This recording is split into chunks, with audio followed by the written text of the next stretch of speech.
या देवी सर्वभूतेषु मां दुर्गा रूपेण संस्थिता नमस्तस्यै नमस्तस्यै नमस्तस्यै नमो नमः। जय मां दुर्गा। संगीता धर्म सागर चैनल परिवार में सभी श्रद्धालु भक्तों को मेरा स्नेहपूर्ण प्रणाम। मां भगवती की असीम अनुकंपा से आज हम श्री देवी भागवत महापुराण के चौथे दिन की पावन और मंगलमयी कथा के श्रवण का दिव्य अवसर प्राप्त कर रहे हैं। यह महापुराण केवल ग्रंथ नहीं बल्कि स्वयं मां का जीवंत स्वरूप है, जो अपने श्रवण मात्र से ही पापों का नाश करता है और जीवन में धर्म, भक्ति, शांति तथा समृद्धि का संचार करता है। शास्त्रों में कहा क्या है? देवी भागवत श्रवणम सर्व पाप विनाशनम, अर्थात जो भक्त श्रद्धा और समर्पण भाव से इस कथा को सुनता है, उसके सभी दुख, भय और संकट मिट जाते हैं और जीवन में सुख, सौभाग्य तथा आत्मिक उन्नति का मार्ग प्रकाशित होता है। आज का यह चौथा दिवस विशेष महत्व रखता है, क्योंकि प्रतिदिन की कथा हमें माता की अनंत महिमा, उनके अद्भुत चमत्कार और गूढ़ उपदेशों से परिचित कराती है, जिससे हमारा हृदय भक्ति और ज्ञान के प्रकाश से आलोकित होता है। हे प्रिय भक्तों, तो आइए हम सभी अपने मन को निर्मल कर मां भगवती के चरणों में प्रेम और श्रद्धा अर्पित करते हुए इस पावन कथा का दिव्य रसपान करें और उनकी अनंत कृपा का लाभ प्राप्त करें। जय माता दी, जय मां जगदम्बे। तो आइए आज की कथा प्रारंभ करने से पहले देवी भगवती का ध्यान करते हैं। ओम सर्व चैतन्य रूपां ताम आद्यां विद्यां च धीमहि बुद्धिं यानः प्रचोदयात्। नैमिषारण्य तीर्थ में विराजमान ऋषियों ने श्री सूत जी महाराज से पूछा कि हे मुनिवर, अभी आपके मुखारविंद से निकल चुका है कि जब सर्वत्र जल ही जल था, उस समय मधु और कैटभ के साथ भगवान विष्णु का युद्ध हुआ। 5000 वर्षों तक उनका युद्ध चलता रहा। अब प्रश्न यह होता है कि अत्यंत पराक्रमी, किसी प्रकार हार न मानने वाले तथा देवता भी जिन्हें जीत ना सके, ऐसे वे दानव उस एकार्णव जल में उत्पन्न हो ही कैसे गए?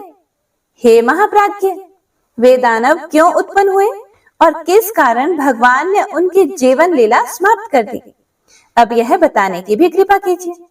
यह प्रसंग बड़ा ही विलक्षण जान पड़ता है। तब श्री सूत जी महाराज कहने लगे कि हे महानुभावों, तुम्हारे अंदर जो यह प्रसंग सुनने की इच्छा जागृत हुई है, उसे मैं कहने के लिए तत्पर हो गया हूँ। इससे जगत में मैं और तुम लोग सभी कृतार्थ हो गए। अब सुनो, मैं तुमसे कहता हूँ। प्राचीन समय की बात है। त्रिलोकी जलमग्न हो गई थी। केवल भगवान विष्णु शेषनाग की शैया पर सोए हुए थे। उनके कान की मैल से मधु और कैटभ नामक 2 दानव उत्पन्न हुए। समयानुसार उस समुद्र में ही वे प्रतापी दैत्य तरुण हो गए। अब इधर उधर जाकर उनका खेलना कूदना आरंभ हो गया। एक समय की बात है, वे स्थूल काय दानव समुद्र में खेल रहे थे। इतने में ही वे दोनों भाई मन ही मन सोचने लगे कि बिना कारण कार्य का होना असंभव है। सब जगह तो यही नियम लागू है। आधार के बिना आधेय किसी प्रकार ठहर नहीं सकता। हमें तो यही लगता है कि आधार अधेय भाव सर्वथा सिद्ध है। तब यह सुखदायी अगाध जल किस पर ठहरा है? किसने इसकी उत्पत्ति की और क्यों की है? इस जल में हम कैसे आ गए, अथवा हम क्यों उत्पन्न हुए, और हमारे जन्मदाता कौन है? अगर हमारे जन्मदाता हैं, तो वे जन्मदाता पिता कहाँ हैं? इसी तरह के बहुत से प्रश्न उनके मन में उत्पन्न हुए और उन्होंने निश्चय किया कि हमें यह बात अवश्य जान लेनी चाहिए।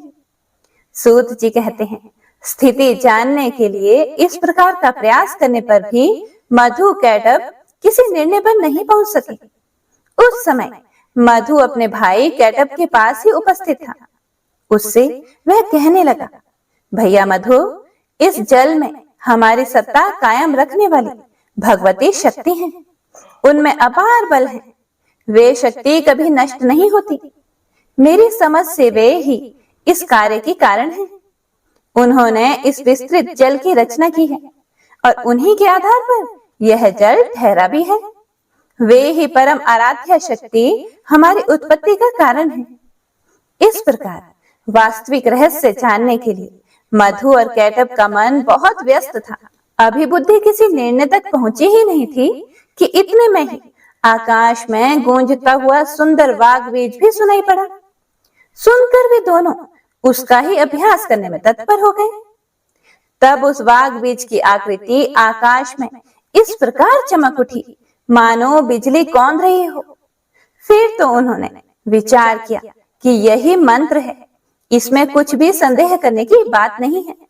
उन दोनों ने ध्यान लगाया तो उसी सगुण मंत्र की झांकी उपलब्ध हुई। अब तो वे उसी मंत्र का ध्यान और जप करने में लग गए। उन दोनों ने अन्न जल त्याग दिया, मन और इंद्रियों पर विजय प्राप्त कर ली। इस प्रकार उन दोनों ने 1000 वर्ष तक बड़ी कठिन तपस्या की। फिर तो वह परम आराध्य शक्ति मधु और कैटब पर प्रसन्न हो गई। माँ तो माँ होती है, जो भी उनकी भक्ति करता है या फिर जो भी उन्हें प्रसन्न करने के लिए कठिन तपस्या करता है, वो उसकी संपूर्ण इच्छाएं तो पूर्ण करती ही है। हे प्रिय भक्तों, तो इस प्रकार जब देवी प्रसन्न हो गई, तब वह जिस स्थान पर निश्चिंत होकर तप कर रहे थे, तब उनकी स्थिति देखकर शक्ति का मन कृपा से ओतप्रोत हो गया। फिर आकाशवाणी होने लगी, दैत्यों, तुम्हारी तपस्या से मैं अति प्रसन्न हूँ। स्वेच्छा अनुसार वर मांगो, उसे मैं पूर्ण अवश्य कर दूंगी। आगे श्री सूत जी कहते हैं कि इस प्रकार की आकाशवाणी सुनने के बाद मधु और कैटब ने कहा, सुंदर व्रत का पालन करने वाली हे देवी, आप हमें इच्छा अनुसार वर देने की कृपा करें। और हमारी इच्छा यही है कि हम स्वेच्छा से मरना चाहते हैं। जब तक हमारी इच्छा न हो तब तक हमें कोई ना मार सके। तभी आकाशवाणी हुई, दैत्यों, मेरी कृपा से इच्छा करने पर ही मृत्यु तुम्हें मार सकेगी, यह निश्चित है। देवता और दानव किसी से भी तुम दोनों भाई कभी पराजित ना हो सकोगे। सूत जी कहते हैं, देवी के इस प्रकार वर देने पर मधु और कैटब को अत्यंत अभिमान हो गया। अब वे समुद्र में जलचर जीवों के साथ क्रीड़ा करने लगे। हे मुनिवरों, कुछ समय के बाद एक दिन अनायास ही प्रजापति ब्रह्मा जी पर उनकी दृष्टि पड़ी। उस समय ब्रह्मा जी कमल के आसन पर विराजमान थे। मधु और कैटब में अपार बल था। ब्रह्मा जी को देखकर उन्हें अपार हर्ष हुआ। उन्हीं के साथ युद्ध करने के लिए इच्छा प्रकट करते हुए वे पितामह से कहने लगे कि हे सुव्रत, तुम हमारे साथ युद्ध करो।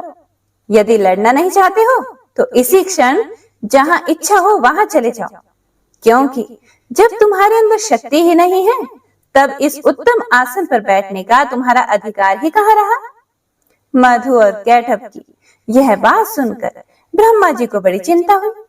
उनका सारा समय तप में ही बीता था, इसीलिए अत्यंत शूरवीर मधु और कैटब को अपने सामने देखकर उन्होंने सोचा कि अब मैं क्या करूं। उनके मन में चिंता की लहरें उठने लगी। वे स्वयं किसी निश्चय पर नहीं पहुंच सके। सूत जी कहते हैं, मधु और कैटब बड़े बलवान थे। उन्हें देखकर ब्रह्मा जी उपाय सोचने लगे। सभी शास्त्रों के वे पूर्ण जानकार थे ही। युद्ध संबंधी साम, दाम, दंड और भेद आदि अनेकों उपाय उनके सामने आए। उन्होंने सोचा कि इन राक्षसों में वास्तविक कितना बल है, यह मैं बिल्कुल नहीं जानता। शत्रु का बल जाने बिना युद्ध में प्रवृत्त हो जाना बिल्कुल भी ठीक नहीं समझा जाता। हे प्रिय भक्तों, ये बड़े ही काम की बात है जो इस समय ब्रह्मा जी यहाँ बता रहे हैं। ब्रह्मा जी ने सोचा, ये तो बड़े दुष्ट और अभिमानी हैं। यदि मैं इनसे विनती करूं तो यह निश्चित है मैंने स्वयं ही अपनी दुर्बलता प्रमाणित कर दी, यानी कि मैंने उनके सामने हार मान ली। फिर निर्बल सिद्ध हो जाने पर तो इनमें से कोई एक ही मुझे मार ही डालेगा। इस अवसर पर कुछ देकर भी काम चलाना ठीक नहीं लग रहा, और भेद किया जाए तो किस प्रकार करें। इसीलिए अब शेष नाग की शैया पर सोए हुए जो भगवान विष्णु हैं, मुझे अब उन्हें ही जगाना चाहिए, क्योंकि उनकी 4 भुजाएं हैं, असीम बल है और यही मेरा दुख दूर कर सकेंगे। इस प्रकार मन ही मन सोचकर ब्रह्मा जी कमल की डंडी पकड़े हुए संताप हारे श्री हरि के पास पहुंचे और उनके शरणापन्न हो गए। उस समय भगवान श्री हरि विष्णु गहरी नींद में सोए हुए थे। अनेक सुंदर शब्दों से संबोधित करके ब्रह्मा जी ने उन्हें जगाने के लिए स्तुति आरंभ कर दी। ब्रह्मा जी की स्तुति करने पर भी भगवान विष्णु की नींद नहीं टूटी। उन पर योग निद्रा का पूरा अधिकार जम चुका था। तब ब्रह्मा जी सोचने लगे, अब श्री हरि शक्ति के प्रभाव से पूर्ण प्रभावित होकर खूब गहरी नींद में मगन हो गए हैं, इसीलिए यह जाग ना सके। इस स्थिति में मुझे दुखी देखकर उनका क्या कर्तव्य होता है। अभिमान में चूर रहने वाले यह दानव तो मुझे मारने के लिए मेरे पास ही आ गए। अब मैं क्या करूं, कहां जाऊं? कहीं कोई मेरा रक्षक नहीं दिखता। ब्रह्मा जी मन ही मन सोचने के बाद एक निर्णय पर पहुंचे। फिर तो मन को एकाग्र करके उन्होंने उस योग निद्रा की स्तुति आरंभ कर दी, जिसके प्रभाव से भगवान विष्णु गहरी निद्रा में लीन थे। उनके मन में ऐसा विचार हुआ कि अब तो केवल भगवती शक्ति ही मेरी रक्षा करने में समर्थ है, जिनके प्रभाव से भगवान विष्णु अचेत से हो गए हैं, हिल डुल नहीं सकते। जिस प्रकार मरा हुआ प्राणी शाब्दिक गुणों को समझने में असमर्थ हो जाता है, उसी प्रकार से इस समय भगवान श्री विष्णु की भी वही स्थिति हो गई है। नींद से आंखें बंद हैं, यह कुछ जानते ही नहीं। इनकी मैंने निरंतर इतनी स्तुति की, फिर भी यह निद्रा को दूर न कर सके। अब मैं समझ गया, इनके वश में निद्रा नहीं है, किंतु यही निद्रा के अधीन होकर रहते हैं। जो जिसके वश में रहता है वह उसका अनुचर है। यह बात बिल्कुल निश्चित है। इससे सिद्ध हो गया कि यह भगवती योग निद्रा इन लक्ष्मीकांत भगवान विष्णु की भी अधिष्ठात्री है। लक्ष्मी जी भी इन्हीं के अधीन हो गई हैं, क्योंकि पति देव विष्णु ही जब अधीन हो गए तब उनकी अलग सत्ता कहाँ रह जाती। इससे तो निश्चित यही होता है कि यह अखिल ब्रह्मांड भगवती योग निद्रा के ही अधीन है। मैं, विष्णु, शंकर, सावित्री, लक्ष्मी और उमा सभी इन्हीं योग निद्रा के शासन सूत्र में बंधे हुए हैं। अब इस विषय में सोचने विचारने का तो कोई अवसर ही नहीं रहा। जब साधारण मनुष्यों की भांति स्वयं भगवान विष्णु ही इसके प्रभाव से प्रभावित होकर निद्रा में अचेत से हो गए हैं, तब अन्य महात्मा पुरुषों पर इनका अधिकार है या नहीं, यह तो विचार ही नहीं उठ सकता। इसीलिए अब मैं इन भगवती योग निद्रा की स्तुति करूंगा, जिनकी कृपा से जग कर भगवान विष्णु युद्ध में मेरी सहायता करने में तत्पर हो सकेंगे। उस समय ब्रह्मा जी कमल पर विराजमान थे। वे अपने मन में उपयुक्त विचार निश्चित करके भगवान विष्णु के अंगों में शोभा पाने वाली उन भगवती योग निद्रा की स्तुति करने लगे। ब्रह्मा जी बोले कि हे देवी, मैं जान गया आप निश्चय ही इस जगत के कारण स्वरूपा हो। संपूर्ण वेद वचन इसे प्रमाणित कर रहे हैं। यही कारण है कि चराचर जगत को प्रबुद्ध करने वाले परम पुरुष भगवान विष्णु आज गहरी नींद में मग्न है। हे माते, आप समस्त प्राणियों के अंतःकरण में निवास करती हो। हे भवानी, आप सगुण रूप धारण करके अपनी लीला प्रकट करती हो। आपके इस कार्य कौशल को कोई नहीं जान पाता। मुनिगण संध्या नाम से आपके गुणों की कल्पना करके प्रातः, सायं और मध्याह्न तीनों समय निश्चित रूप से आपके ध्यान में लगे रहते हैं। हे माता, प्राणियों को सत असत का ज्ञान कराने वाली बुद्धि आप ही हो। देवी देवता जिससे निरंतर सुख का अनुभव करते हैं, वह श्री आपका ही रूप है। अखिल जगत में आप कीर्ति, घृति, कांति, मति, रति और श्रद्धा रूप से विराजते हो। आप ही अखिल जगत की जननी हो। मैं दुखी होकर इसका प्रमाण खोजने में प्रयत्नशील था कि इतने में भगवान विष्णु आपके अधीन होकर नींद ले रहे हैं। यही मुझे प्रत्यक्ष प्रमाण मिल गया। इससे अधिक अब सैकड़ों प्रमाणों की आवश्यकता है ही नहीं। हे देवी, वेदज्ञ पुरुष भी आपको नहीं जान पाते हैं। देवी, यज्ञ में हवन करते समय भी वेदज्ञ पुरुष आपकी स्वाहा इस नाम का उच्चारण करते हैं। यदि वे स्वाहा ना कहें तो देवता लोग यज्ञ भाग से वंचित ही रह जाएं। इससे देवताओं को व्रति देने वाली भी आपकी ही सिद्धि हुई। देवी, आप पहले भी मेरी रक्षा कर चुकी हो, वैसे ही अब इस जगत के इस देव शत्रु कैटभ से भी मुझे बचाओ।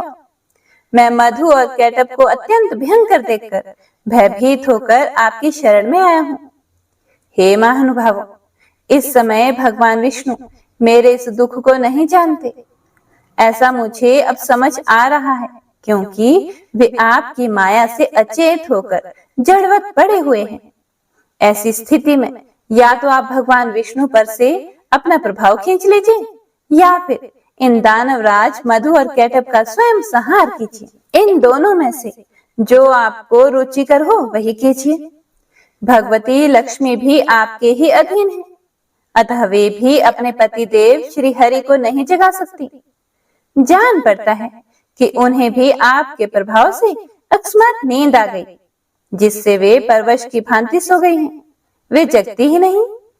हे देवी, आप संपूर्ण जगत की माता हो, सभी मनोरथ पूर्ण करना आपका स्वभाव है। जो लोग अन्य देवताओं की उपासना छोड़कर आपके परायण होकर चरण कमलों में उत्तम भक्ति स्थापित करते हैं, वे बड़भागी जन इस धरातल पर धन्य हैं। हे भगवती, घी, कांति, कीर्ति आदि मंगलमय वृत्तियां आपके ही गुण हैं। आप दिव्य स्वरूपिणी हो। आपकी शक्ति जो निद्रा है उसके अधीन होकर वे विष्णु बंदी की भांति असमर्थ से हो गए हैं। हे देवी, आप ही भगवती शक्ति हो। अखिल जगत में आपका ही प्रभाव व्याप्त है। हे माते, आपने ही युग के आरंभ में विष्णु जी को जगत का पालन करने के लिए उत्तम शक्ति प्रदान की है। वे समस्त संसार की रक्षा में सफल भी हुए, किंतु आज देखिए वे पराधीन से पड़े हैं।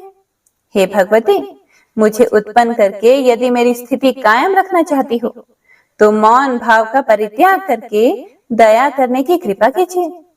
यह दानव काल स्वरूप है, इन्हें आपने बनाया ही क्यों है, अथवा मेरा उपहास कराने की इच्छा से ही इन्हें प्रकट कर दिया है।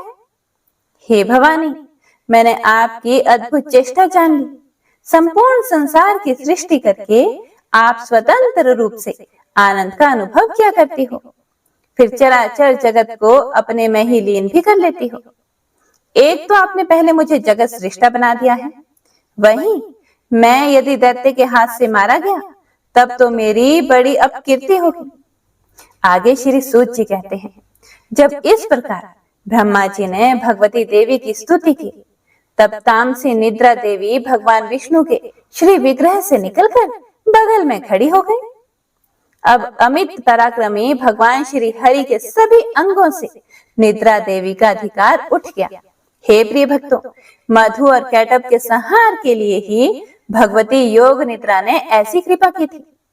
फिर तो भगवान श्री विष्णु जब अपने शरीर को हिलाने डुलाने लगे, तब उनके दर्शन करके ब्रह्मा जी आनंद विभोर हो उठे। साथ ही उन्होंने श्री हरि की परिक्रमा आरंभ कर दी। ऋषियों ने पूछा कि हे महाभाग, इस कथा प्रसंग को जानकर तो हमें बड़ा ही आश्चर्य हो रहा है, क्योंकि समस्त वेदों, शास्त्रों और पुराणों ने तो यही निर्णय किया है कि ब्रह्मा, विष्णु और शंकर यही तीनों सनातन देवता हैं। इनसे बढ़कर इस ब्रह्मांड में दूसरा कोई देवता है ही नहीं। और ब्रह्मा जी तो सारे संसार की सृष्टि करते हैं। जगत का संरक्षण भगवान विष्णु के अधीन रहता है। प्रलय के अवसर पर शंकर जी उसका संहार करते हैं। इस जगत प्रपंच के यही तीनों देवता कारण हैं। यह वास्तव में एक ही है, किंतु कार्यवश सत्व, रज और तम आदि गुणों को स्वीकार करके ब्रह्मा, विष्णु एवं शंकर जी के नाम से विख्यात होते हैं। इन तीनों में परम पुरुष भगवान विष्णु सबसे श्रेष्ठ हैं। वे जगत के स्वामी और आदि देव कहलाते हैं। उनमें सब कुछ करने की योग्यता है। दूसरा कोई भी देवता उन अतुल्य तेजस्वी श्री विष्णु के समान शक्तिशाली नहीं है। फिर ऐसे सर्व समर्थ परम प्रभु भगवान श्री विष्णु योग माया के अधीन होकर कैसे सो गए? महाभाग, हमें तो यह महान संदेह हो रहा है। इस मंगलमयी प्रसंग को सुनाने की कृपा कीजिए। हे मुनिवर, आप पहले जिसकी चर्चा कर चुके हैं और जिसने परम प्रभु विष्णु पर भी अपना अधिकार जमा लिया, वह कौन सी शक्ति है? कहां से उसकी सृष्टि हुई? उसमें कैसे इतना पराक्रम कैसे आ गया? और क्या उसका परिचय है? यह सब बताने की कृपा कीजिए।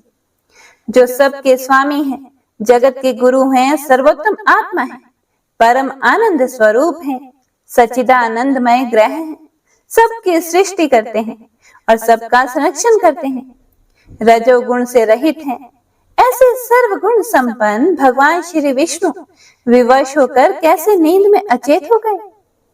आप में अप्रतिम ज्ञान भरा है, इसीलिए हे सूची महाराज, हमें यह जो महान संदेह हो रहा है, इसे आप अपनी ज्ञानमयी तलवार से काटने की कृपा कीजिए। श्री सूत जी कहते हैं, मुनिवरों, चराचर सहित इस त्रिलोकी में कौन ऐसा है जो इस संदेह को दूर कर सके? ब्रह्मा जी के पुत्र नारद, कपिल आदि दिव्य महापुरुष भी इस प्रश्न का समाधान करने में निरुत्तर हो जाते हैं। इसीलिए हे महानुभावों, यह प्रश्न बड़ा ही गहन और विचारणीय है। इसके संबंध में मैं भला क्या कह सकता हूँ? जिनसे यह इतना विशाल चराचर जगत उत्पन्न हुआ है, उन भगवान विष्णु को ही वेदों में सर्व अंतर्यामी और सबका रक्षक बताया गया है।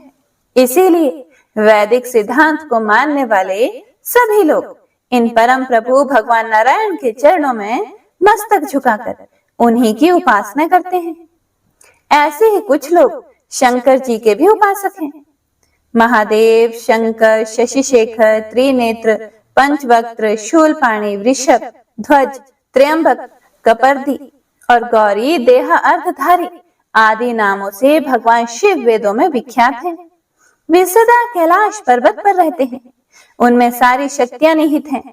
भूतगण उन्हें चारों ओर से घेरे रहते हैं। उन्होंने दक्ष का यज्ञ विध्वंस कर दिया था। हे महानुभावों, इसी तरह अनेक वितज्ञ पुरुष प्रतिदिन प्रातः, सायं और मध्याह्न काल भांति भांति के स्रोत का पाठ करके उनके द्वारा सूर्य की उपासना करते हैं। वे मानते हैं कि संपूर्ण वेदों में सूर्य की उपासना को ही उत्तम माना गया है। उन्हीं महाभाग का नाम परमात्मा भी है। वैसे ही कुछ वितज्ञ पुरुषों का कहना है कि वेदों में सब जगह अग्नि की उपासना की गई है। विद्वान पुरुष ऐसा कहते हैं और पुराणों ने भी घोषणा की है कि ब्रह्मा जी में सृष्टि करने की शक्ति है और विष्णु पालन करने में समर्थ हैं तथा शंकर संहार करने में कुशल हैं। सूर्य जगत को प्रकाश देते हैं। शेष और कच्छप पृथ्वी धारण किए रहते हैं। अग्नि में जलाने की और पवन में हिलाने डुलाने की शक्ति है। इन सब में जो शक्ति विराजमान है वही आद्या शक्ति है। उसी के प्रभाव से शिव जी भी शिवता को प्राप्त होते हैं। और यदि यही शक्ति इन सब से अलग हो जाए तो वे अकेले कुछ भी नहीं कर सकते। इसीलिए हे मुनिवरों, विवेकी पुरुष संदेह रहित होकर उस शक्ति की ही उपासना करें। संपूर्ण शास्त्रों से यही बात निश्चित होती है। शक्तिहीन पुरुष चेष्टा रहित हो जाता है। यह तो प्रत्यक्ष ही दिखाई पड़ रहा है। इसीलिए संपूर्ण जगत में शक्ति को ही सर्वोपरि समझना चाहिए। श्री सूत जी महाराज कहते हैं, जब जगत गुरु भगवान विष्णु के श्री विग्रह से निद्रा दूर हुई, उनके नेत्र, मुख, नासिका, बाहु, हृदय और वक्षस्थल सभी अंगों से निकलकर उस तामसी देवी ने मूर्तिमान होकर आकाश में स्थान बना लिया और भगवान बार बार जम्भाई लेते हुए उठकर बैठ गए। तब उन्होंने देखा कि वहीं उनके सामने प्रजापति ब्रह्मा जी भयभीत होकर खड़े हुए हैं। फिर तो महान तेजस्वी श्री विष्णु मेघ की भांति गंभीर वाणी में कहने लगे, हे पद्मयोनि ब्रह्मा जी, आप जब तब छोड़कर यहाँ कैसे आ गए? भगवान, और आप इतने चिंतित क्यों हैं? आपका मन भय से अत्यंत घबराया हुआ क्यों है? तब ब्रह्मा जी कहने लगे, कि हे भगवान, मधु और कैटब नामक दो दैत्य आपकी कान के मैल से उत्पन्न हुए हैं। उनका रूप बड़ा ही भयंकर है और वे अपार बली हैं। वे दोनों मुझे मारने के लिए उपस्थित हैं। हे जगत प्रभु, उन्हीं के डर से मैं आपके पास चला आया हूँ। भगवान, भय से मेरा कलेजा कांप रहा है और चेतना लुप्त सी हो रही है। अब आप ही मुझे बचाइए।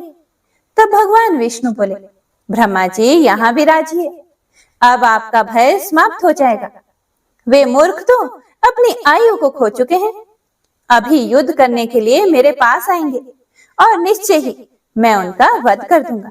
आगे श्री सूत जी महाराज कहते हैं, इस प्रकार देवादिदेव भगवान श्री विष्णु ब्रह्मा जी से अभी कह ही रहे थे कि इतने में ही मतवाले मधु और कैटब दोनों महाबली दानव ब्रह्मा जी को खोजते हुए वहां पहुंचे।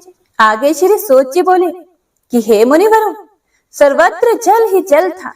बिना किसी देरी के ही निश्चिंत होकर वे दैत्य खड़े थे।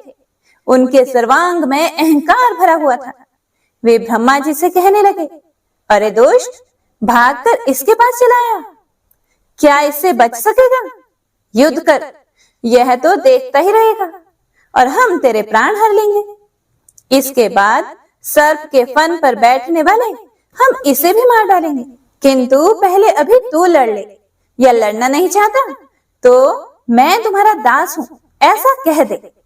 श्री सूत जी कहते हैं, मधु और कैटब की बात को सुनकर भगवान विष्णु उनसे कहने लगे, हे दानव श्रेष्ठ, तुम अपनी इच्छा अनुसार मुझसे युद्ध कर लो। महाभाग, तुम तो बड़े बली हो, तुम्हें बहुत अभिमान भी हो गया है। यदि युद्ध करने की अभिलाषा हो तो आ जाओ, आज मैं तुम्हारा अभिमान दूर कर दूंगा। सूत जी कहते हैं, भगवान विष्णु के वचन सुनकर मधु और कैटब की आंखें क्रोध से लाल हो उठी। वे बिना किसी सहारे जल में ही खड़े थे, फिर भी श्री हरि से युद्ध करने के लिए तैयार हो गए। मधु क्रोधित होकर तुरंत ही भगवान से लड़ने के लिए आगे आ गया था और कैटब वहीं ठहर गया था। दो मतवाले पहलवानों की भांति भगवान विष्णु और मधु मल युद्ध करने लगे। मधु के थक जाने पर कैटब लड़ने लगता था, फिर मधु और फिर कैटब, इस तरह बार बार क्रोध में अंधे हुए वे दैत्य शक्तिशाली श्री हरि विष्णु के साथ बाहु युद्ध करने में संलग्न हो गए। उस समय ब्रह्मा जी और भगवती शक्ति यह दोनों ही आकाश में खड़े होकर यह सारा दृश्य देख रहे थे। मधु और कैटब को कोई थकान नहीं हुई और भगवान विष्णु थक से गए। जब 5000 वर्षों तक उनके बीच युद्ध होता रहा, तब भगवान श्री हरि मधु एवं कैटब की मृत्यु के विषय में विचार करने लगे। भगवान विष्णु ने सोचा, अरे मैंने 5000 वर्षों तक युद्ध किया, फिर भी इन भयंकर दानवों को बिल्कुल थकान नहीं हुई और मैं थक गया। यह तो बड़े ही आश्चर्य की बात है। श्री हरि सोचने लगे कि मेरा बल और पराक्रम कहाँ चला गया। यह दानव सदा स्वस्थ ही कैसे रह जाते हैं? कौन सा ऐसा कारण इस समय उपस्थित हो गया? भगवान विष्णु को चिंतित देखकर मधु और कैटब को अपार हर्ष हुआ। तब वे मतवाले दानव मेघ की तरह गंभीर वाणी में कहने लगे, अरे विष्णु, यदि तुझ में बल नहीं रहा और युद्ध करने से थकान आ गई तो मस्तक तक हाथ जोड़कर ये कह दे कि मैं अब तुम लोगों का दास बन गया हूं। महामते, अगर यह भी सही ना लगे तो अगर अभी कुछ शक्ति शेष रह गई हो तो युद्ध करो, तुझे तो हम मार ही डालेंगे, साथ ही इस 4 मुख वाले ब्रह्मा के भी हम प्राण हर लेंगे। सूत जी कहते हैं, महाभाग श्री विष्णु अगाध जल में विराजमान थे। मधु और कैटब इस तरह उन्हें खरी खोटी सुनाने लगे। उनकी बात को सुनकर भी भगवान विष्णु शांति पूर्वक मधुर वचन में कहने लगे। भगवान बोले, जो थक गया हो, डरा हो, जिसके हथियार गिर पड़े हो, स्वयं गिर गया हो, अथवा अभी जो बालक हो, इन पर शूरवीर पुरुष प्रहार नहीं करते। यही सनातन धर्म है। इस युद्ध भूमि में मैंने 5000 वर्षों तक लड़ाई की। मैं अकेला ही हूं और समान बल वाले तुम 2 भाई लड़ रहे हो। तुम दोनों समय समय पर जैसे विश्राम कर लेते हो, वैसे ही मैं भी कुछ विश्राम करके युद्ध करूंगा। इसमें क्या संदेह है? माना कि तुम दोनों महान मत वाले शूरवीर हो, फिर भी कुछ समय तक तो ठहरो। तब तक मैं कुछ विश्राम कर लूं, फिर न्यायपूर्वक युद्ध आरंभ करेंगे। आगे श्री सूत जी कहते हैं, भगवान विष्णु का उक्त कथन सुनकर दानव श्रेष्ठ मधु और कैटभ शांत हो गए। फिर युद्ध होगा ये निश्चय करके कुछ समय के लिए वे दूर जाकर खड़े हो गए। इधर चतुर्भुज भगवान विष्णु ने देखा मधु और कैटभ यहाँ से बहुत दूर चले गए हैं। तब उन्होंने उनकी मृत्यु क्यों नहीं होती इसका कारण सोचा। विचार करने पर ज्ञात हुआ कि भगवती ने इन्हें वरदान दिया है, यह जब चाहेंगे तभी मृत्यु इनके पास आएगी। विष्णु भगवान सोचने लगे कि मैंने व्यर्थ में ही इतनी घोर लड़ाई की, मेरे परिश्रम का कुछ भी फल न मिला। यह कैसे मरेंगे यह ठीक जाने बिना अब मैं युद्ध करूं भी किस प्रकार करूं। यह दानव वर के प्रभाव से घमंड में चूर चूर हो रहे हैं और मुझे दुख देना तो इनका स्वभाव ही बन गया है। बिना युद्ध किए यह मरेंगे भी कैसे? भगवती वर दे चुकी हैं, वह उसे टाल भी नहीं सकती। भला अपनी इच्छा से तो दुखी आदमी भी मृत्यु का आवाहन नहीं करता, फिर ये क्यों मरना चाहेंगे? जब कोई असाध्य रोगी या दरिद्र भी स्वयं मरना नहीं चाहता, फिर यह तो अभिमान में चूर चूर है, अपनी मृत्यु क्यों चाहेंगे? इसीलिए मैं अब सभी मनोरथ पूर्ण करने वाली उन विद्यामय शक्ति की शरण में चलूं, क्योंकि अब उनके प्रसन्न हुए बिना कार्य सिद्ध नहीं हो सकता। भगवान विष्णु ये सोच ही रहे थे कि इतने में ही मन को मुग्ध करने वाली भगवती योग निद्रा के उन्हें दर्शन हुए। उस समय वे कल्याणमयी देवी आकाश में विराजमान थी। आनंद स्वरूप भगवान श्री हरि को योग का ज्ञान तो था ही। उन्होंने बड़े ही रहस्यपूर्ण शब्दों में मधु और कैटभ का संहार होने के लिए भगवती भुवनेश्वरी की स्तुति की। भगवान विष्णु की स्तुति करने पर देवी मुस्कुराकर कहने लगी, हे श्री हरि विष्णु, आप देवताओं के स्वामी हो। हे हरे, अब पुनः युद्ध करने में तत्पर हो जाओ। अब यह दोनों शूरवीर दानव थक कर मारे जा सकेंगे। मेरी वक्र दृष्टि से यह अवश्य ही मोह में पड़ जाएंगे। नारायण, मेरी माया से मोहित हो जाने पर आप शीघ्र ही इन्हें मार डालना। सूत जी कहते हैं, देवी भगवती की प्रेम रस से सनी हुई वाणी को सुनकर भगवान विष्णु युद्ध भूमि में आकर खड़े हो गए। वे महाबली दानव बड़े ही विचारशील थे। युद्ध की इच्छा से वे भी सामने उपस्थित हुए। भगवान विष्णु को सामने देखकर उन्हें बड़ा हर्ष हुआ और वे दैत्य बोले, चार भुजा वाले विष्णु, ठहरो ठहरो और युद्ध करो। तुम्हें लड़ने की उत्कट इच्छा जो है, अब हार और जीत में प्रारब्ध प्रबल होता है। यह निश्चय जानकर तुम्हें युद्ध में लग ही जाना चाहिए। बलवान तो सदा विजय होता है, किंतु कभी कभी भाग्यवश दुर्बल भी विजय पा जाता है। इसीलिए महात्मा पुरुष को चाहिए कि किसी भी परिस्थिति में हर्ष और शोक ना करें। मैं सदा से दानवों का शत्रु हूँ। प्राचीन समय में बहुत से दैत्य मुझसे पराजित हुए हैं, यह जानकर हर्ष, और इस समय इन मधु और कैटभ से मैं हार गया, यह शोक करना तुम्हारे लिए अनुचित है। श्री सूत जी महाराज कहते हैं, इस प्रकार कहकर महाबाहु मधु और कैटभ युद्ध के लिए डट गए और उन्हें देखकर भगवान विष्णु ने बड़े विचित्र ढंग से एक घूसा मारा। बल अभिमानी उन दैत्यों ने भी भगवान पर घूसे से चोट पहुंचाई। ऐसे परस्पर घोर युद्ध होने लगा। लड़ते लड़ते उन अपार बलशाली दानवों को देखकर भगवान श्री हरि ने कातर भाव से अब देवी भगवती की ओर दृष्टि फेरी। उन्होंने बड़ी करुणा से भगवती की ओर देखा कि देवी अब मदद करो। सूत जी कहते हैं, उस समय भगवान करुणा रस से भीग से गए थे। उन्हें देखकर भगवती ने अट्टहास किया। उनकी आंखें लाल हो गई थी। साथ ही उन्होंने कामदेव के बाणों की तुलना करने वाले अपने कटाक्ष भरे नेत्रों से उन दैत्यों को आहत कर दिया। भगवती मुस्कुराती हुई तिरछी नजरों से उन दैत्यों की ओर देख रही थी। उनके उस अवलोकन में प्रेम और मोह भरे हुए थे। फिर तो भगवती की तिरछी चितवन को देखकर दुरात्मा मधु और कैटअप तुरंत ही मोहित हो गए। मदन शरों से उनका मन व्यथित हो उठा।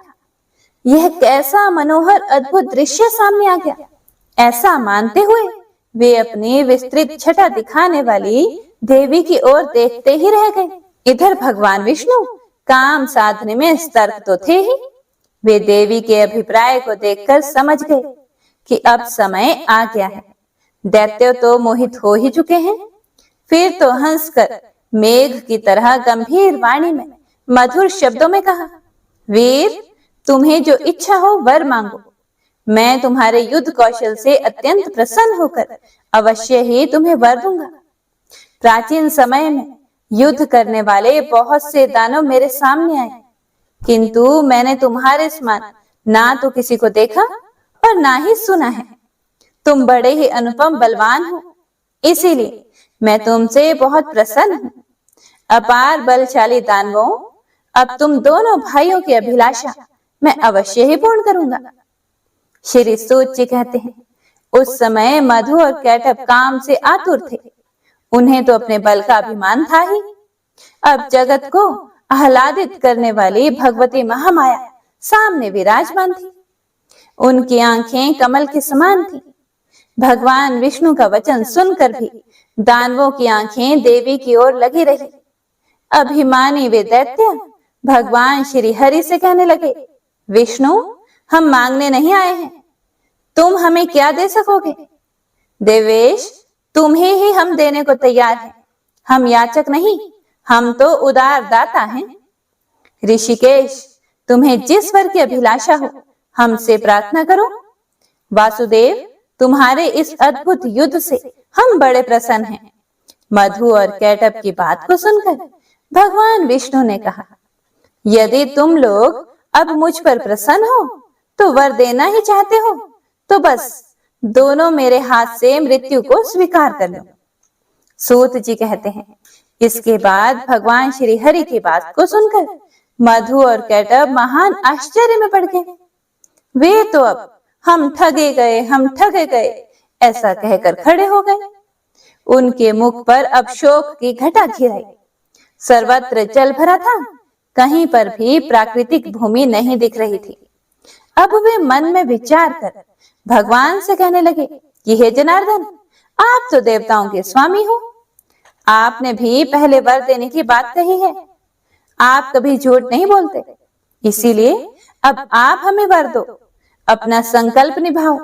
माधव, हमारा वर यही है कि जल शून्य विस्तार वाले स्थान पर, अर्थात जिस जगह पर जल ना हो, वहां पर हमारा वध करो। हमने आपसे मौत स्वीकार कर ली, किंतु आप भी वचन का पालन करो। तब भगवान विष्णु ने सुदर्शन चक्र को याद किया। साथ ही वे हंसकर कहने लगे, महाभाग, जल शून्य विस्तृत स्थान पर ही मैं तुम्हें मार रहा हूं। ऐसा कहकर देवादिदेव भगवान विष्णु ने अपनी विशाल जांघें फैलाकर जल पर ही खड़े रहकर जल रहित स्थान मधु और कैटअप को दिखा दिया। साथ ही कहा, इस स्थान पर जल नहीं भरा है, अब तुम अपना मस्तक दे दो। आज से मैं सत्यवादी रहूंगा और तुम भी सत्यवादी रहोगे। भगवान का यह कथन सुनकर उसकी सत्यता पे वे विचार करते रहे। इसके बाद अपने 4000 कोस वाले विशाल शरीर को उन्होंने स्वयं मृत्यु के मुख में डाल दिया। भगवान ने अपनी जांघाएं सटा ली। यह देखकर मधु और कैटअप को बड़ा आश्चर्य हुआ। उन विचित्र जांघों पर मस्तक रखने के लिए भगवान ने दैत्यों से कहा और फिर दैत्यों ने मस्तक रख दिए और तब भगवान ने उनके मस्तकों को अपने सुदर्शन चक्र से काट डाला। इसके बाद मधु और कैटअप के प्राण पखेरु उड़ गए। उस समय सारा समुद्र उन दैत्यों के रक्त और मजा से व्याप्त हो गया। हे मुनीश्वरों, तभी से पृथ्वी का नाम मेदिनी भी पड़ गया। इसीलिए मिट्टी खाना निषेध माना जाता है। हे मुनिवरों, आप लोगों ने जो पूछा था वह सारा प्रसंग भली भांति विचार कर मैं कह चुका। अतः विज्ञ पुरुषों को उचित है कि वे विद्या स्वरूपिणी महामाया की ही सदा आराधना करें। सभी देवता और दानव भी उस परम शक्ति की ही उपासना करते हैं। त्रिलोकी में भगवती से बढ़कर कोई भी देवी देवता नहीं है, यह बात सत्य है। वेद और शास्त्र इसके प्रमाण हैं। इसीलिए वे चाहे निर्गुण हो अथवा सगुण, उन पराशक्ति की उपासना करनी ही चाहिए। ओम दुम दुर्गाय नमः। ओम नमः शिवाय। आज का अध्याय यहीं समाप्त हुआ। इसके आगे के वृत्तांत में आप सुनेंगे व्यास जी की तपस्या और भगवान शंकर का वरदान, राजा सुद्युमन की इला नामक स्त्री रूप में परिणति, पुरुरवा की उत्पत्ति, सुद्युमन की देवी उपासना तथा भगवती की कृपा से सुद्युमन को परम धाम की प्राप्ति, राजा पुरुरवा को उर्वशी की प्राप्ति और प्रतिज्ञा भंग के कारण उर्वशी का राजा को छोड़कर चले जाने का वर्णन। तो बहुत ही सुंदर और बहुत ही रोचक कथाएं हैं, तो आप सभी जरूर सुनिएगा। जय माता दी। माता रानी आपके सभी कार्य में आपको सफलता दे। नमो नमो दुर्गे सुख करनी, नमो नमो अम्बे दुख हरनी। निरंकार है ज्योति तुम्हारी, तिहु लोक फैली उजियारी। शशि ललाट मुख महाविशाला, नेत्र लाल भ्रिकुटी विकराला। रूप मातु को अधिक सुहावे, दर्श करत जन अति सुख पावे। तुम संसार शक्ति लय की ना, पालन हेतु अन्न धन देना। अन्नपूर्णा हुई जगपाला, तुम ही आदि सुंदरी बाला। प्रलय काल सब नाशन हारे, तुम गौरी शिव शंकर प्यारे। शिव योगी तुम्हारे गुण गावे, ब्रह्मा विष्णु तुम्हें नित ध्यावे। रूप सरस्वती को तुम धारा, दे सुबुद्धि ऋषि मुनि नुबारा। धर्यो रूप नरसिंह को अम्बा, परगट भई फाड़ कर खंबा।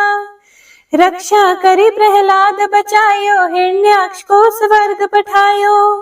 लक्ष्मी रूप धरो जग माही, श्री नारायण अंग समाही। शेर सिंधु में करत विलासा, दया सिंधु दीजे मन आसा। हिंगलाज में तुम्ही भवानी, महिमा अमित ना जात बखानी। मातंगी अरु धूमवती माता, भुवनेश्वरी बगला सुखदाता। श्री भैरव तारा जगतारिणी, छिन्न भाल भव दुख निवारिणी। केहरे वाहन सोह भवानी, लांगुर वीर चलत अगवानी। कर में खप्पर खड़ग विराजे, जाको देख काल डर भाजे। सोहे अस्त्र और त्रिशूला, जाते उठत शत्रु ही शूला। नगर कोट में तुम्ही विराजत, तिहु लोक में डंका बाजत। शुंभ निशुंभ दानव तुम मारे, रक्त बीज शंखन संहारे। महिषासुर नृपति अभिमानी, जेहि अघभार मही अकुलानी। रूप कराल कालिका धारा, सेन सहित तुम तिहि सहारा। परिगाड़ संतन पर जब जब, भय सहाय मातो तुम तब तब। अमरपुरी अरु बासवलोका, तब महिमा सब कहे अशोका। ज्वाला में है ज्योति तुम्हारी, तुम्हें सदा पूजे नर नारी। प्रेम भक्ति से जो यश गावे, दुख दारिद्र निकट नहीं आवे। ध्यावे तुम्हें जो नर मन लाए, जन्म मरण का को छुट जाए। जोगी सुर मुनि कहत पुकारे, योग न हो बिन शक्ति तुम्हारे। शंकर आचार्य तप कीनो, काम क्रोध जित सब लेनो। निश दिन ध्यान धरो शंकर को, काहू काल नहीं सुमिरो तुमको। शक्ति रूप का मर्म ना पायो, शक्ति गई तब मन पछतायो। शरणागत हुई कीर्ति बखानी, जय जय जय जगदम्ब भवानी। भई प्रसन्न आदि जगदम्बा, दई शक्ति नहीं कीन विलंबा। मोको मातु कष्ट अति घेरो, तुम बिन कौन हरे दुख मेरो। आशा तृष्णा निपट सतावी, रिपु मूरख मोहि डर पावे। शत्रु नाश कीजे महारानी, सुमिरो एक चित तुम्हें भवानी। करो कृपा हे मातु दयाला, रिद्धि सिद्धि दई करहु निहाला। जब लगी ज्यों दया फल पाऊं, तुम्हारो यश मैं सदा सुनाऊं। दुर्गा चालीसा जो कोई गावे, सब सुख भोग परम पद पावे। देवी दास शरण निज जानी, करहु कृपा जगदम्ब भवानी। इति श्री दुर्गा चालीसा संपूर्ण।